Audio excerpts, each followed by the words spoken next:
right, here for another Golf Clash video. I'm going to play some Tour 7, just playing, doing my pin chest. Getting my 8 putts in a day. Try and open up, try and get it so I've got set up for the day. So you get 4 gold chests, take 16 wins. Try and do it in 16 matches. Doesn't always work out that way, but that's the goal. Usually it takes about 20. Try and win 16 out of 20. Opponent's got a little bit of got the extra mile. Now you really can't do any overpower here. Well, they're going against a headwind, so we can.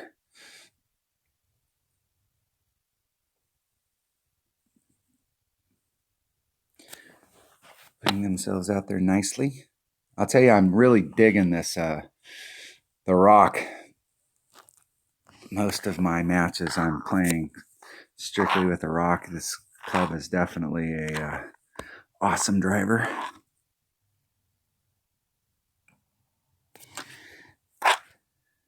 Set myself up out here. Let's take the wind out. There's about 5, 6. So I'm about 3 rings into power.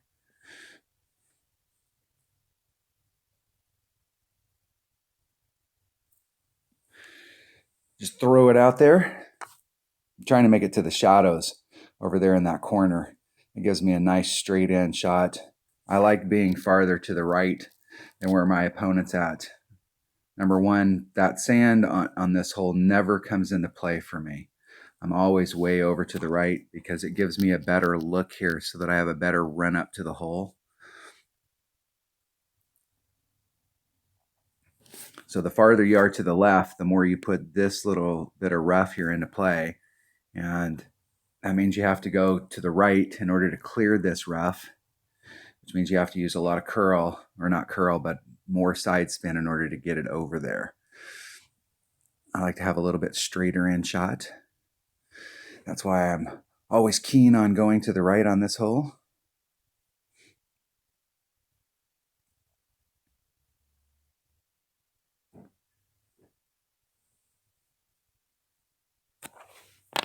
Gave themselves a nice little putt.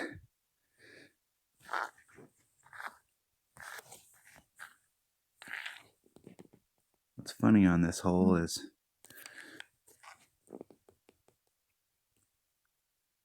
when I'm not really trying, I make get a lot of drops on this hole, but when this hole's in tournaments, I don't seem to get the same amount of drops. 5, 6, 7, 8, 9, 2.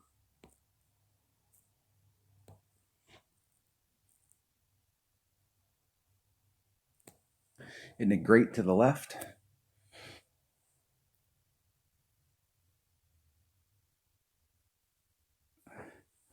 Most of these types of holes, the deal is when you're playing one-on-one, you're going to go to a shootout.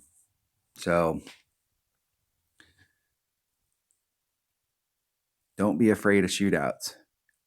And I find that one of the benefits of playing with in one-on-one, I was playing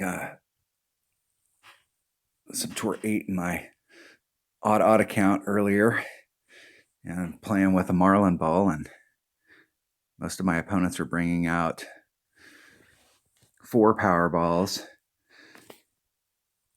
and those balls were beneficial to them during the course play. Made it a little bit easier for them, but when we got to the shootouts, those balls hurt them because they were now in red line issues.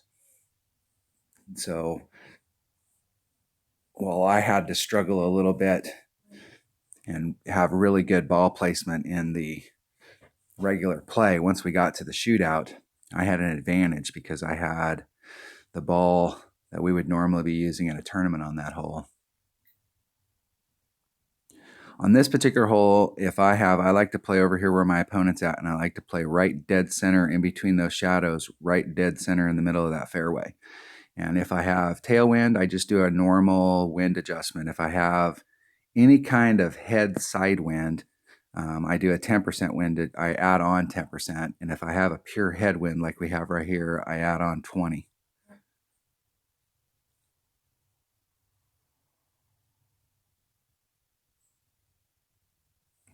Let's see how my opponent does.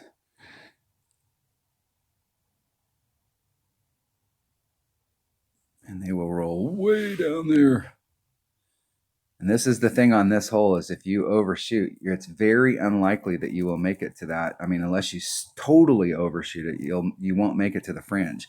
You'll get stuck down there at the bottom like my opponent is. And the deal there is you can't make that putt. It's a max overpower putt.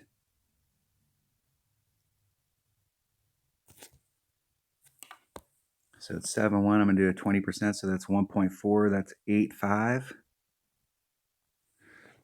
There's 5, 6, 7, 8.5. Nice, easy shot. Get it one ring great to the right.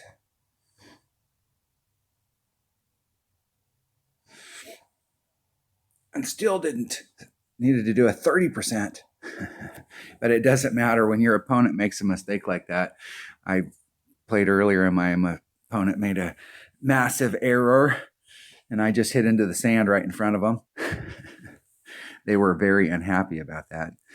But the deal is, when you're playing one-on-one, your whole goal is to win. So if your opponent makes a mistake, put the hammer down on them. My goal is not to take the risky shot that you just took so that you can feel like I gave you a shot. When we're in one-on-one, the whole goal is to, if you make a mistake, my goal is to slam the door. It's kind of the difference on one-on-one versus tournament play. Is in tournament play, you're not playing that person, you're playing the course. But when you're playing in one-on-one, my goal is to beat you. I'm not a super big fan of the clan points. That doesn't really, especially in my clan, we don't, the Kings of Golf, we don't have a grinding thing. We're not out there to grind. We're tournament players. Our fun is in tournament play. And so that's what we really focus on. And we're very successful at it. We have a lot of people that, when they first joined the clan, they were mid 50s, below 50. And the whole goal is to help our members. That's why I shoot the videos, is to help people get more consistent in their gameplay, so that every time you go out there and you're playing, you're in the, you're working towards a top 20 every single week, working towards a top 10 every single week.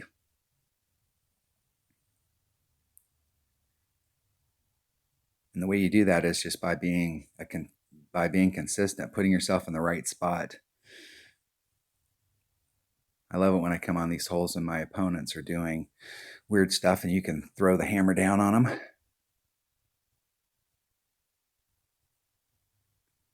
This hole right here in tournament play has got a max overpower hook shot, and you can end up out in this area right here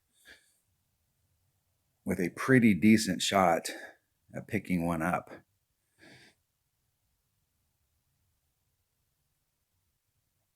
I can't remember how to set it up, but I know that you're not going to be able to do it with a 7-7 headwind and a smaller ball. You'll have to bring out a bigger ball when you do that max overpower hook shot, and it doesn't work out well. Max overpower hook shots usually don't work out very well with headwind.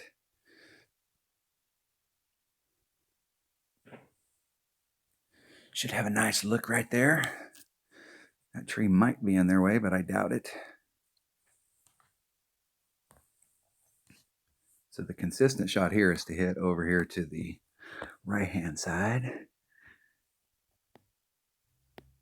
I'm going to be out 5 rings. We've got a pretty pure headwind here, so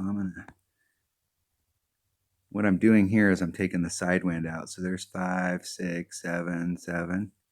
I'm taking the side wind out, so all I'm dealing with is the headwind.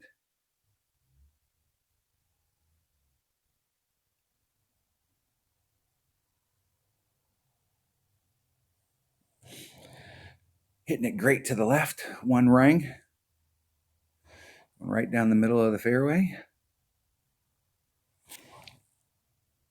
And the reason I set myself up 5 rings off of that transitional point is I've been practicing a lot with my rock, and I know with my rock, if I set up 5 rings off like that, I can use max curl and bring the ball back around. So instead of coming on these holes and going, hey, I'm going to put on. Now, sometimes when you're trying to just bring the ball back to the fairway, you've got to, you may use half curl or you may just use some curl. But when I'm doing shots like that, if I can do max curl, the shot becomes a lot more consistent.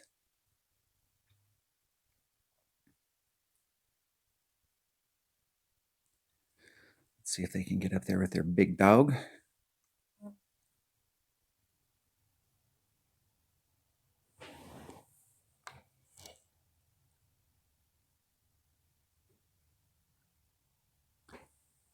No.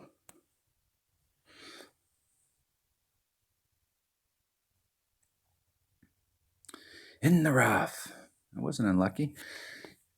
And there's no, hey, that's a great shot from the rough right there. You're so close that you can set that shot up and give yourself a really good opportunity to get that in.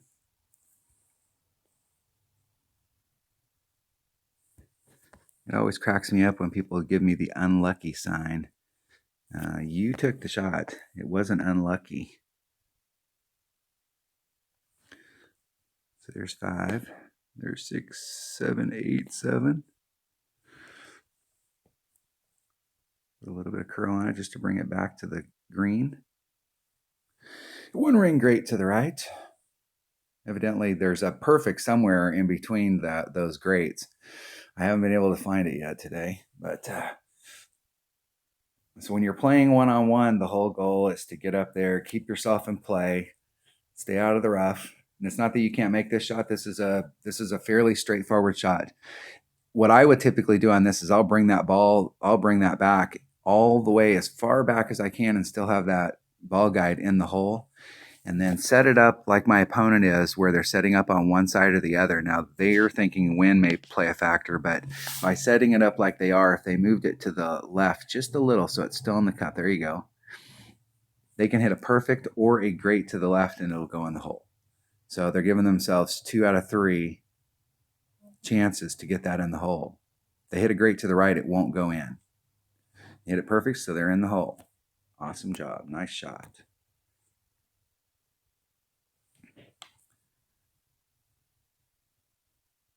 Nice shot, man.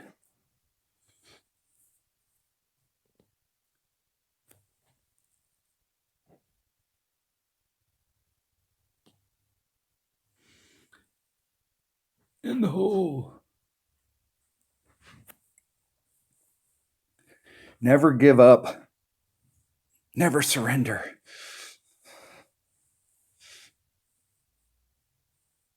You won't get really good at shots. I see people all the time where they hit a bad shot and then they forfeit. And it's like, dudes, you're not going to get that to go in the hole if you do that. You're not going to get better at those shots. You're not going to gain the confidence. I have a lot of confidence with my rough iron and my sand wedge. I don't take a lot of shots with my sand wedge, but I have tons of confidence with them. I feel like if I set the shot up right and I hit perfect, it's going to go in the hole. I don't get discouraged. We all hit bad shots. This hole right here, in my opinion, is probably the most hole-in-oneable hole in the game. Sorry about that. Gotta open the door so my dog can go outside.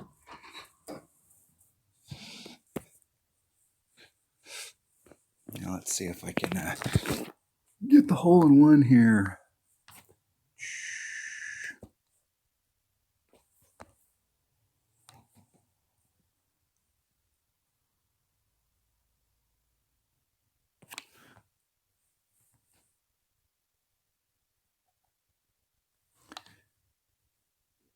There's 5. There's 10.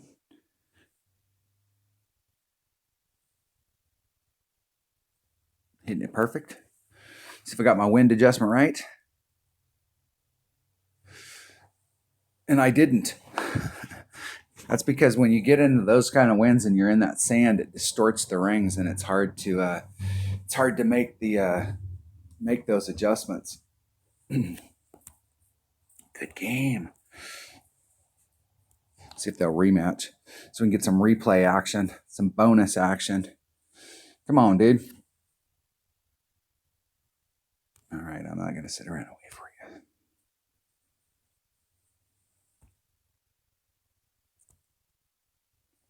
Off to the next one.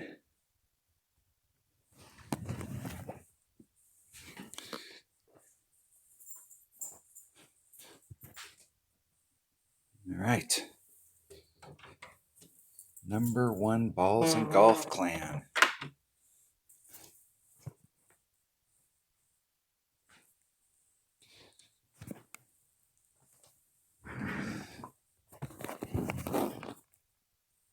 This hole here, really, your only shot is to the right down here. We got a little bit of tailwind. That'll help us out. Amazing, we have some tailwind on a drive shot. Seems like anymore, every drive shot and one-on-one has big headwind. A lot of players feel they have to pull out a big ball in order to make that happen. And then the next shot will be about half of that in tailwind. So if somebody brings out a small ball, it gives them an opportunity to get back up there if they had their ball in the clear.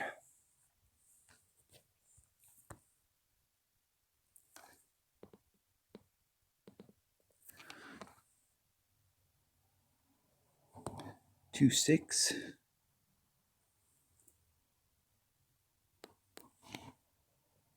See if we can hit perfect. Evidently not. One of the things I like about 100% accurate clubs, though, is unlike a extra mile, you don't always have to hit perfect. If you think about it, a 100% accurate club, 2 rings is the same as 1 ring on an extra mile. So you can hit a 1 ring great to the left or the right, and you're still in the good stuff. Whereas if you're with a lower accurate club, hit 1 ring great to the left or the right, and you can end up in serious trouble. That's why if you watched, when with the new club card trading, the day that it came out, all of the people that were that have been playing up at Masters and already had all of the clubs in their bag maxed out. And every club in the bag is now a level 9 rare and a level 8 epic. Those upper developed clubs are almost all 100% accurate now. So every single club in their bag is not only the biggest hitting club in the game, but it's also 100% accurate.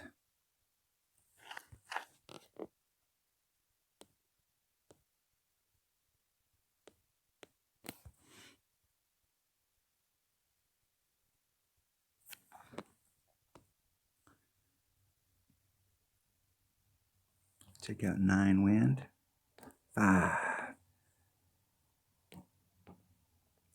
I'll leave just a titch in.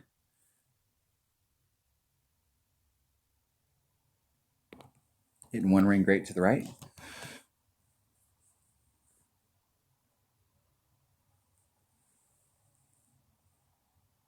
Roll myself up there, put myself on the fringe. Nice little chip.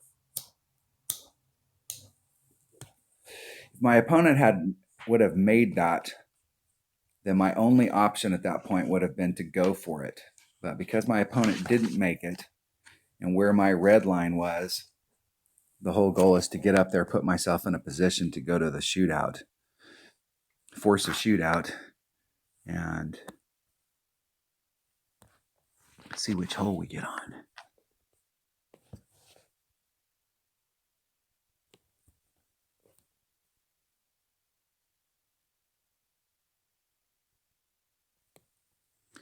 That might not go in. Yeah, it's close enough. It goes in. Good game. One-on-one, your whole goal is to beat your opponent. Tournaments, your whole goal is to beat the course. So it's a difference in philosophy when you're playing one-on-one versus playing in tournaments.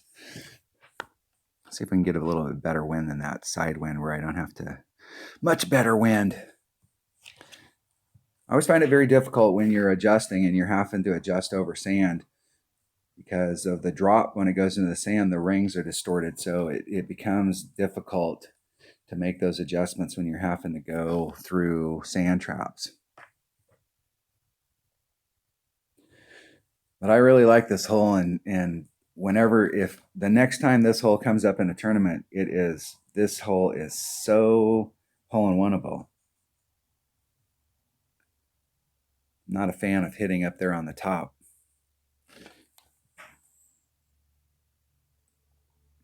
Because you get that kind of effect right there.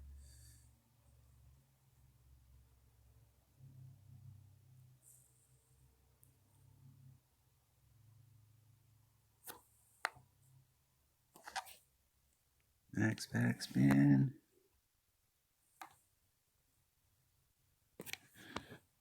Want to hit on the downhill side. Several things happen when you hit on the downhill side. Number one, the ball digs in. So if you've got a club with any backspin on it, there's 5, 6, 6.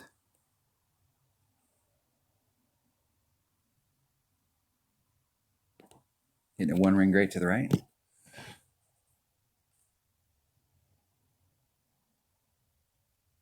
In the hole. I think that's like the fourth time I've hole-in-one this hole this week. Earlier on the video when I missed that shot, that's probably the worst I've hit on that hole in the last 20 or 30 times I've been on it. I don't really like those types of winds, like I said, where I've got to pull over the sand. Adding to my hole-in-one total.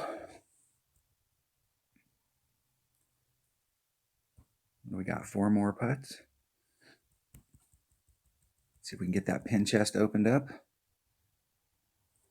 Got time for a couple more. Just trying to shoot a short little 30-minute video here. Just some T7 play. I was talking to Hammer and Hank from and his YouTube channel, and we talked on the phone for about an hour the other day about the game and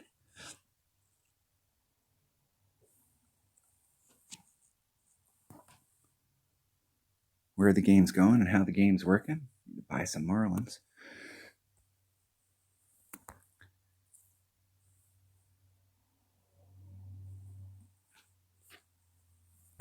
I'm really big.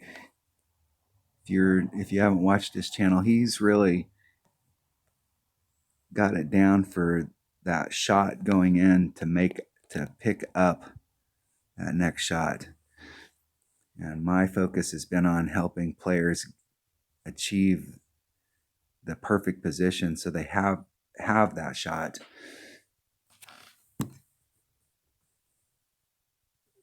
It's definitely got a good record of wins. So we both agree, though, that when you're watching people's videos and we talk about, hey, we add on 10% or we're adding on 20% onto this shot, that those numbers, those win numbers, when you watch Tommy's or some of the other people's channels, those win numbers are all dependent on where you land. So if you're 5 yards, 6 yards off in a different spot, then that number may be totally different. My focus in this game is to try and help you get into the same exact spot every single time, so that when you do find that number that works, that number is going to work the next time you're on that hole, and the next time you're on that hole, and the next time you're on that hole. But that's because in tournaments we have a consistent wind, whereas in one-on-one play you've got wind that's coming in all different directions. You never know what you're going to get, and it changes. That's why I'll look at my notes from one tournament to the next and the notes that I had from the last tournament don't work. So we got 2, 4, 6, 8. I'm going to do a full pull even though I'm not in max club, just because I'm going up against a headwind. Hitting it perfect. See how much that headwind laid it down.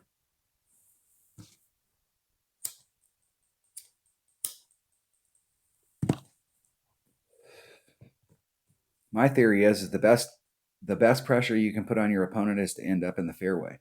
So always being in the fairway, going from fairway to green, you're going to beat a lot of people on the course just because they beat themselves.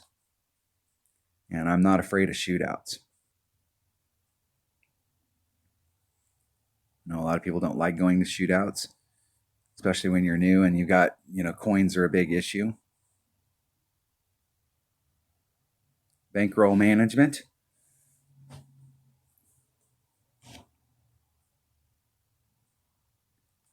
I never really had a problem with coins.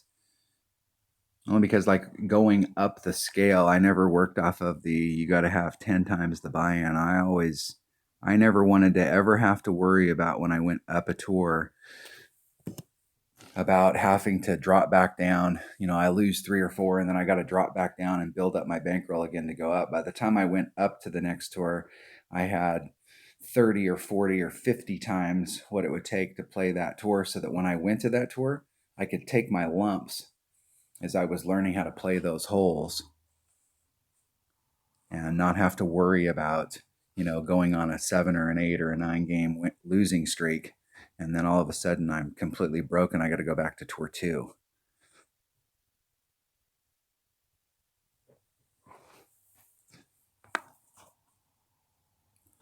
My opponent goes first. Let's check my opponent out. 13,000 games. This is definitely a second account for them. They must have another account they're playing tournaments.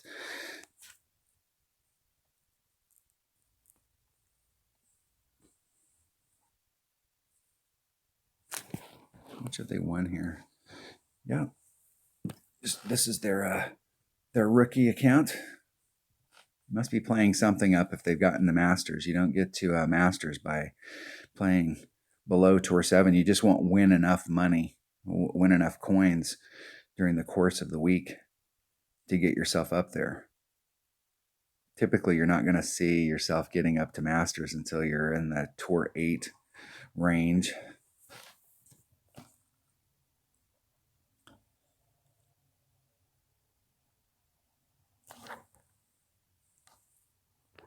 Now, this right here.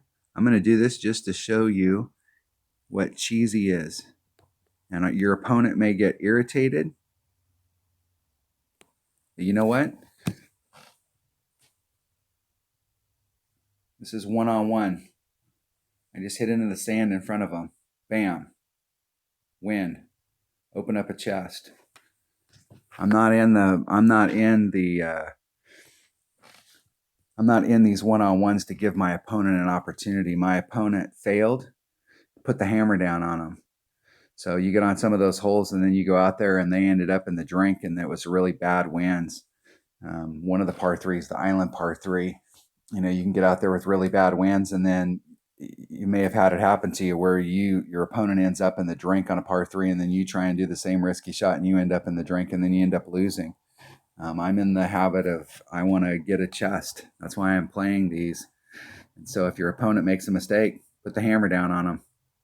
My opponent ends up in the drink, pull it about 3 feet in front of the tee box and tee it off and win the match. Don't let your opponent get back in the game.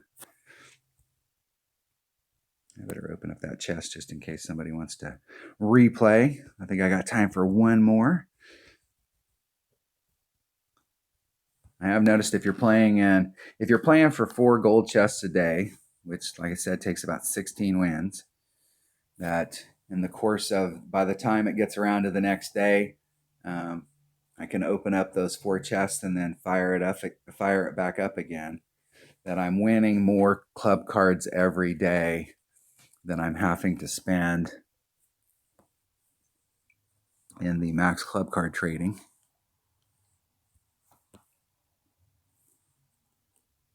So the Max Club Card trading will be able to go on forever. 7, 8. There's 5, 6, 7, 8. Now what I'm doing there is taking the side wind out. And so all I'm dealing with is a pure headwind. Put a little bit of power into it. Hitting it perfect.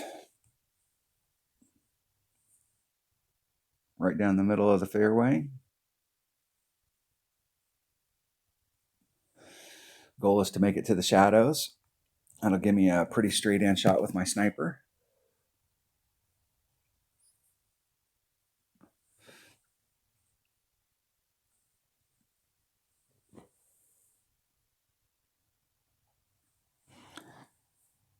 My opponent's got an extra mile.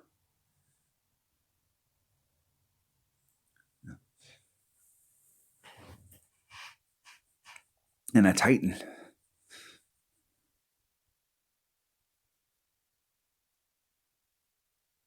Always cracks me up. We're playing on a hole that you don't need a Titan. You don't need a big ball.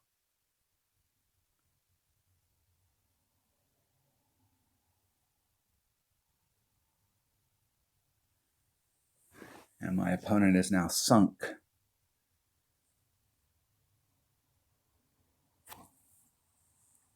So the goal here is it's not to press the issue. Give myself plenty of room out there on that rough.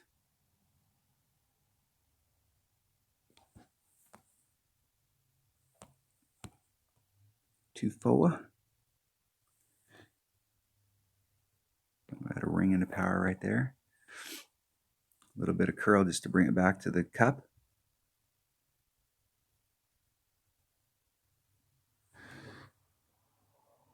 Hitting it perfect. Just roll it up there so that I can get a nice little putt. And force my opponent now, who cannot get on, to see if they lay themselves up into a perfect spot so they have a great shot, or if they try and force the issue and go from the rough to the rough.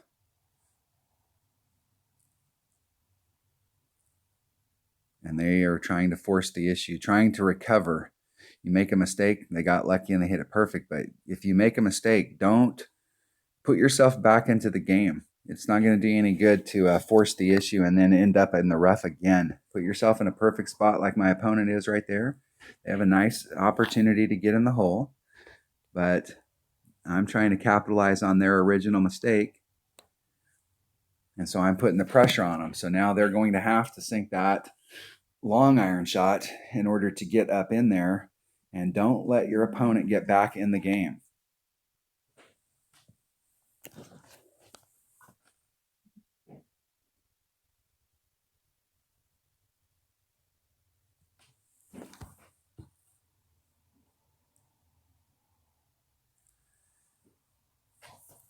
See if they can get it up in it.